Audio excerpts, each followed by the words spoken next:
Hello students, today we will learn about input devices. So first of all, let's have a recap of input device. What is input device? Input device are those devices which are used to feed information or data into a computer.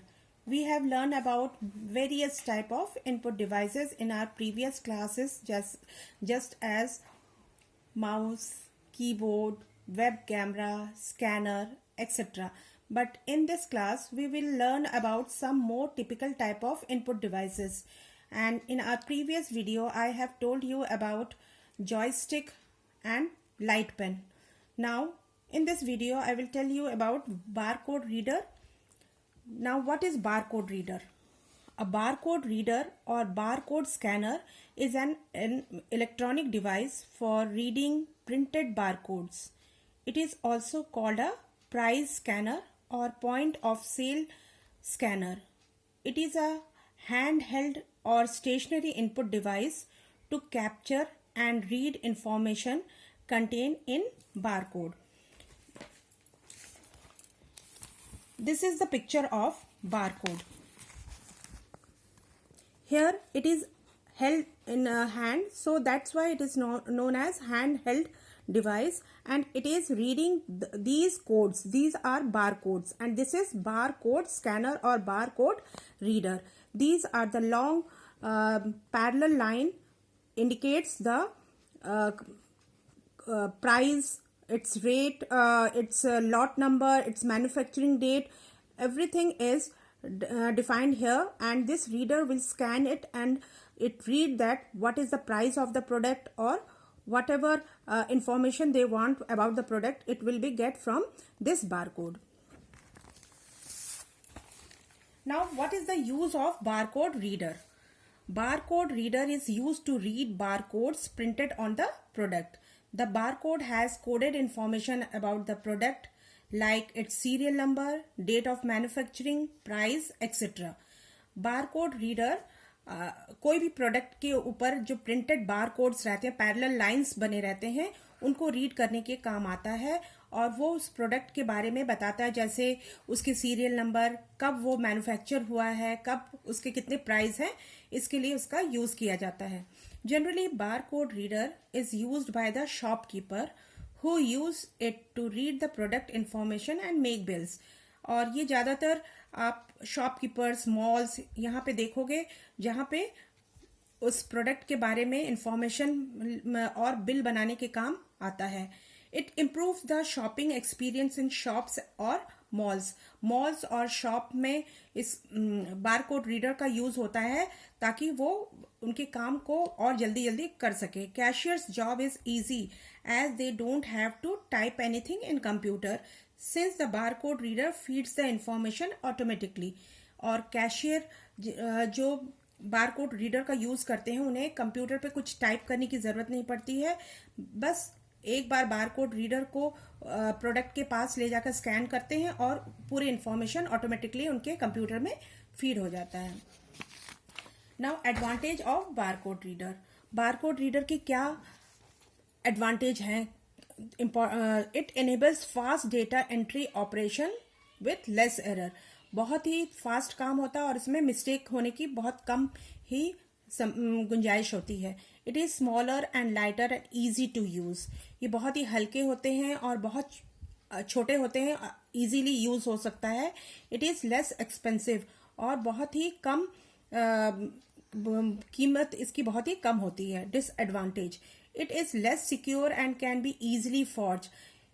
इसकी कुछ disadvantage है, जैसे कि ये उतने secure नहीं होते हैं और बहुत ही जल्दी इसको धोखाधड़ी या फॉर्ज हो सकता है.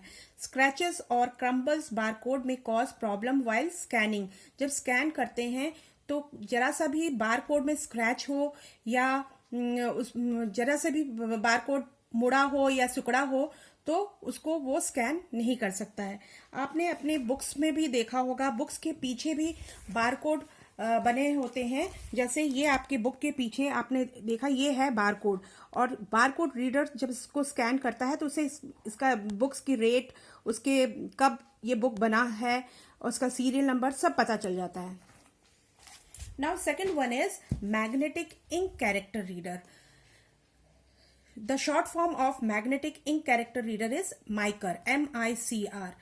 Magnetic ink character reader in short is known as MICR. इसे MICR भी कहते हैं. It is an input device. It is generally used in banks. ये एक input device है और जैसा कि हम लोग इनपुट डिवाइस के बारे में पढ़ रहे हैं तो ये भी एक इनपुट डिवाइस है और it is generally used in banks. इसे बैंक में ही यूज किया जाता है because a large number of cheques need to be processed every day. रोज बहुत सारे चेक आते हैं और उनको प्रोसेस करने के लिए इस मैग्नेटिक इंक कैरेक्टर रीडर की जरूरत पड़ती है. The banks code number and cheque number are printed on the cheques with a special type of ink that contain particle of magnetic material that are machine readable. और आपके जो check हैं, check के bottom में एक बहुत ही special ink जिसमें magnetic material लगे रहते हैं, उसी मैग्नेटिक मटेरियल्स वाले इंक से प्रिंटेड रहते हैं ये माइकर कोड, जिनको पढ़ने के लिए माइकर इंक कैरेक्टर रीडर की जरूरत पड़ती है. This reading process is called magnetic ink character reader. Now what is the use of MICR? MICR की क्या जरूरत होती है? MICR is mainly used in banks. इसे बैंक में ही यूज किया जाता है. This enables identification of the check and which in turn means faster processing. इस मशीन की हेल्प से चेक को जल्दी से आइडेंटिफाई किया जा सकता है कि ये चेक किस बैंक का है और किस एरिया का है, वो बैंक कहाँ पे है. ये बहुत ही आसानी से पता चल जाता है और बहुत ही जल्दी काम होता है इस MICR रीडर के through. The processing of MICR information is fast. और इस मशीन के से कोई भी काम माइकर के इंफॉर्मेशन को पता लगाना बहुत ही जल्दी हो जाता है. It is less prone to error. और एरर की भी बहुत कम रहता है गुंजाइश इसमें. The document is not easy to forge. जो डॉक्यूमेंट है, जो माइकर कोड चेक पे लिखा रहता है, वो आसानी से फॉर्ज नहीं किया जा सकता. धोखाधड़ी कुछ नहीं हो सकता है इसमें. MICR character can be read easily by human. और माइकर जो चेक के नीचे जो माइकर कोड रहता है उसे हम इंसान आराम से उसे पढ़ भी सकता है. So it is very easy for MICR codes to learn और to read MICR codes by anyone. कोई भी इसे आसानी से पढ़ सकता है. सो in our next video we will learn about some more input device, and your homework is what you have to do. On the blank side of your copy you have to draw MICR reader, MICR, magnetic ink character reader, and barcode reader. So draw it neatly and watch this video carefully and try to understand what this video means. Thank you.